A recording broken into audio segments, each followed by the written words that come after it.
Bienvenue dans notre analyse. Aujourd'hui, on se penche sur un sujet assez sensible pour certains investisseurs en SCPI, cette difficulté à vendre ses parts en ce moment. Oui, bonjour, c'est une vraie préoccupation. On a vu ces baisses de valeur depuis l'été 2023, surtout sur les SCPI de bureau, un secteur qui, bon, est encore en pleine transformation. Et la conséquence directe, c'est double finalement. Une valeur de part qui a pu baisser et puis cette liquidité qui n'est plus aussi évidente. Exactement. Fin mars, on était encore à 2,6% des parts en attente de retrait sur l'ensemble du marché. Alors oui, ça s'améliore un tout petit peu globalement, mais pour certaines SCPI, ça coince toujours. C'est important de comprendre pourquoi et quelles sont les issues possibles. Alors justement, pourquoi ça bloque encore pour certaines? C'est toujours cette histoire de bureau. Mais en grande partie, oui. C'est leur exposition forte à de gros immeubles de bureaux, souvent en périphérie.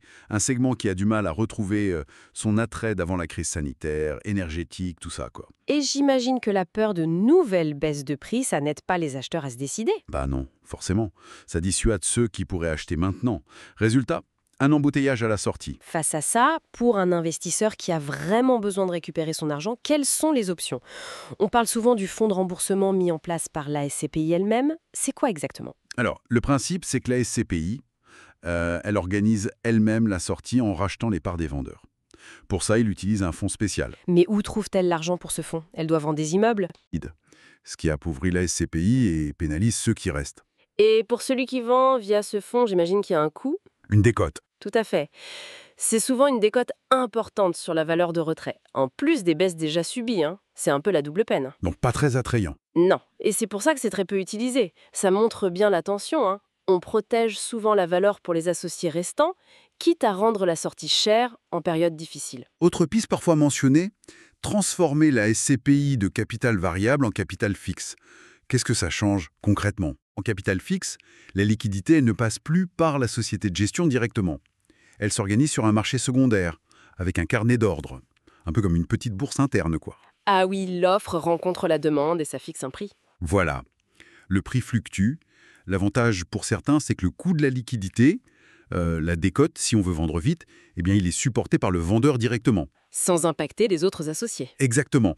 C'est vu comme plus vertueux, plus transparent peut-être. Mais là encore, c'est une transformation lourde et peu fréquente. Et si on sort de ces solutions un peu structurelles, il y a des initiatives plus directes. Ces plateformes de marché secondaire dont on entend parler. Oui, il y a des plateformes qui essayent de créer ce marché, comme Second Market par exemple. L'idée, c'est de mettre en relation directe acheteur et vendeur. Le vendeur fixe lui-même la décote qu'il est prêt à accepter. Intéressant. Mais est-ce que ça décolle vraiment? Quels sont les freins? C'est une bonne idée sur le papier, mais il y a deux obstacles majeurs pour l'instant. D'abord, les frais de transaction. Ils peuvent être assez élevés, parfois autour de 6% pour le vendeur, peut-être 7% pour l'acheteur. Avec tous les frais, c'est pas négligeable. Oui, ça s'ajoute à la décote éventuelle. Voilà. Et puis, les volumes échangés sont encore assez limités. C'est une piste, mais pas encore une solution massive. La SPIM, d'ailleurs, surveille ça de près. Et on entend aussi parler, mais plus discrètement, de gestes commerciaux, de solutions de crédit par certaines sociétés de gestion, surtout les filiales de banques. Oui, ça peut exister, au cas de cas, pour des situations d'urgence vraiment spécifiques, mais ce n'est pas du tout une solution généralisée ni affichée clairement. C'est plus de l'ordre de l'arrangement ponctuel. Donc pour la plupart des gens qui peuvent attendre. Pour eux, le conseil implicite, c'est souvent de patienter, de faire le gros dos, comme on dit, attendre que le marché se stabilise ou reparte. Et pour les autres? Pour les autres, il faut être réaliste. Il n'y a pas de solution miracle aujourd'hui. Sortir sans accepter une décote sur la valeur actuelle, ça semble très compliqué pour les SCPI les plus touchés par la crise des bureaux. Donc pour résumer, l'investisseur qui est coincé, il est face à un choix difficile. Soit il accepte une perte pour avoir son argent maintenant, soit il prend son mal en patience. C'est exactement ça.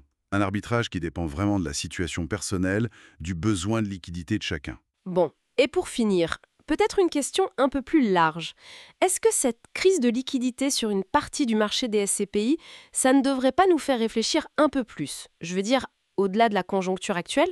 Vous voulez dire sur la diversification au sein même de la pierre-papier? Oui, et peut-être aussi sur les mécanismes qui sont censés garantir qu'on puisse vendre nos parts, quelles que soient les conditions de marché. Est-ce que le système actuel est assez robuste finalement? C'est une excellente question. Ça soulève le débat sur la nature même de ce placement, entre immobilier et financier, et comment assurer au mieux sa négociabilité. Une réflexion à avoir, assurément.